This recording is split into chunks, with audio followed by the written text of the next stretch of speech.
Hey guys, what is going on, and welcome to May's Top 5. As we all know, Phase 5 of the MCU is currently underway, but for today's Top 5, I want to take a look back at a phase of the MCU that isn't as, let's just say, well regarded as the other phase of the MCU, and that is Phase 4. Contrary to popular belief, I actually think that Phase 4 of the MCU was a generally enjoyable phase. Now, don't get me wrong to y'all, Phase 4 definitely had its missteps, its hiccups, and its roadblocks, but I personally believe that Phase 4 is a much more enjoyable phase of the MCU than what people are led to believe or what people think of Phase 4 of the MCU. Before I continue on with today's top 5, a couple of guidelines as per usual. First of which being this is my subjective list of my 5 favorite movies of Phase 4 of the MCU, and I guarantee that one particular movie is ever going to be on your guys' top 5. Believe me when I say this, with one movie, the moment you guys hear this,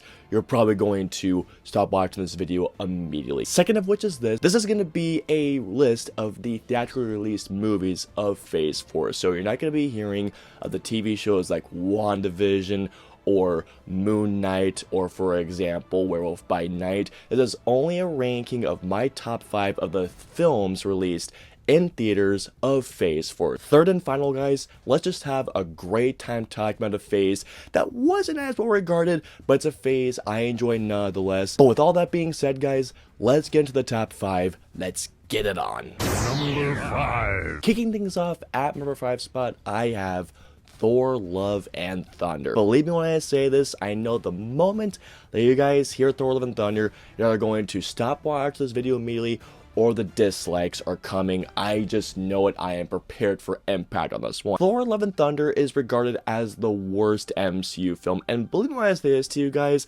I can name at least 3 MCU films that are significantly worse than Thor, Love, and Thunder. You might tell you guys those ones right now: Iron Man 2, Thor the Dark World, even worse, Eternals. I'll even throw one more: Captain Marvel, and I'll even throw in another one: Black Widow. While Thor Love and Thunder may not reach the heights of Thor Ragnarok, I still believe that Thor Love and Thunder is a very enjoyable part of Phase 4, and that is why it is my number 5. Number 4. Coming into my number 4 spot, I have Doctor Strange and the Multiverse of Madness. I absolutely love the first Doctor Strange film, as it is in my top 10 favorite films in the MCU, period. Like, what the first Doctor Strange film did is just absolutely mind-blowing, and the film still blows my mind to this day. Multiverse of Madness, despite my issues, still gives me the film that I want for the most part, which is a batshit,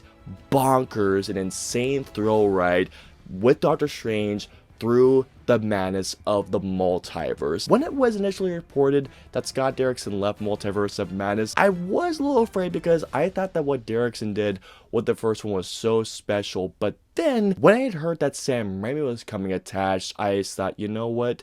This could be a really cool film. For the most part, I think that what Sam Raimi did is bring us essentially what I believe to be is Evil Dead 2 meets Doctor Strange. Sam Raimi, please come back. Knowing how much I enjoyed Multiverse of Madness, if he comes back, I can only imagine what he could possibly do with Doctor Strange 3. Please come back. Coming in at my number 3 spot, I have Black Panther: Wakanda Forever. The first Black Panther film, as you all may know, I mean, I've been saying this statement the previous couple of times, but still, the point remains, guys. Black Panther is in my top 6 favorite films of the MCU. When I had heard that Ryan Coogler was coming back to write and direct Wakanda Forever, I got very excited. But as you all may know, Wakanda Forever was dealt with the worst possible thing that a film production could possibly have. Chadwick Boseman unfortunately had passed away. I can't imagine the pressure that not only Ryan Coogler felt, but everybody else felt while they're making the film. I genuinely believe that Ryan Coogler made a great sequel, an emotional sequel that not only is a great tribute to Chadwick Boseman and to the character that he brought to life on the big screen, but it's also a film about loss, about grief, about tragedy, about moving on with life after somebody that you know and love close to you had passed away. While Black Panther: Wakanda Forever may not be nearly as great as that first film, despite Ryan Coogler being thrown a terrible and a very tragic hand at that. Ryan Coogler and everybody else still pulled everything together to make him what I believe is probably one of the most emotional films of the MCU, and I thought they did a great job. Wakanda Forever. Number 2. Coming into my number 2 spot is a film that I guarantee you all are going to be shocked is in my number 1 spot, and that is SpiderMan No Way Home. Believe me, if you were not shocked already with Thor Love and Thunder being my number 5, you're going to be even more shocked with this choice. SpiderMan No Way Home is easily the best out of the 3 Spider-Man movies, at least the most recent ones. No Way Home is a phenomenal film, but with that being said, I still do think the first 20-30 minutes has been a rocky start. Once Spider-Man No Way Home really gets going, I mean, pedal to the metal, No Way Home is such a thrilling ride. It's an emotional ride. It's a movie that somehow uses nostalgia and fan service for its storytelling, and because of it, we have a movie that I did not think would even be possible. I mean, seriously, whoever thought that Andrew Garfield and Tobey Maguire would ever come back as Spider-Man with Tom Holland? No one ever dreamed of that being possible, but hey, No Way Home made it somehow happen, and not only did it work for the film, and it ended up being one of the biggest blockbusters of the past couple of years alone. This is a movie not only made by Spider-Man fans, but for Spider-Man fans, and knowing where this movie ends and knowing where they could possibly go with a new trilogy, I'm down. Cannot wait for more. It's number 1. It's time. Coming on to my number 1 of Phase 4 of the MCU. Now, I know you all are wondering if No Way Home somehow is number 1.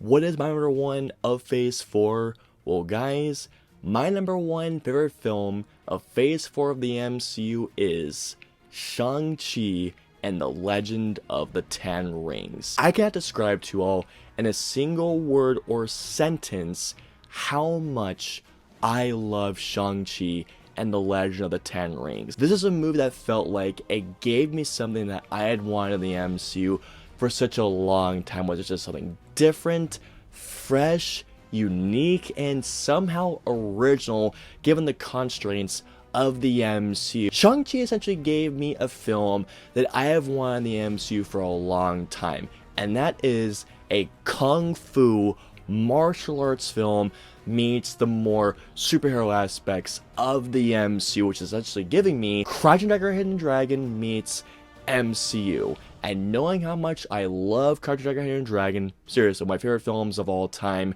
meets that genre, Shang-Chi and the Legend of the Ten Rings is pretty much, for about 98% of the time, the movie that I love. There is one thing in particular that does slow this movie down just a smidge, but everything else around that scene is the movie that I have wanted ever since I had heard this movie was even coming out. With Simu Liu giving an amazing performance as Shang-Chi, Tony Leung giving such an amazing performance as the Mandarin, Aquafina being great, with incredible fight sequences, beautiful cinematography. This movie only gets better and better and better with every single viewing. Shang-Chi and Legend of the Ten Rings is easily my number 1 favorite film of Phase 4. If you haven't seen Shang-Chi, guys, check it out. It is an absolutely badass film. I fucking love this movie. And that's gonna wrap it up for my top 5 of Phase 4 of the MCU.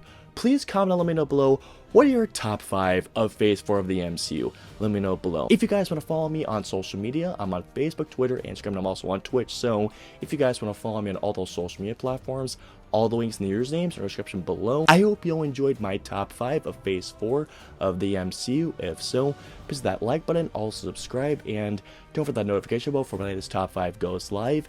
If you guys want to see my previous 2 top 5s, please click it right there or right there. And of course, until my next review or video goes live, I will see you all next time.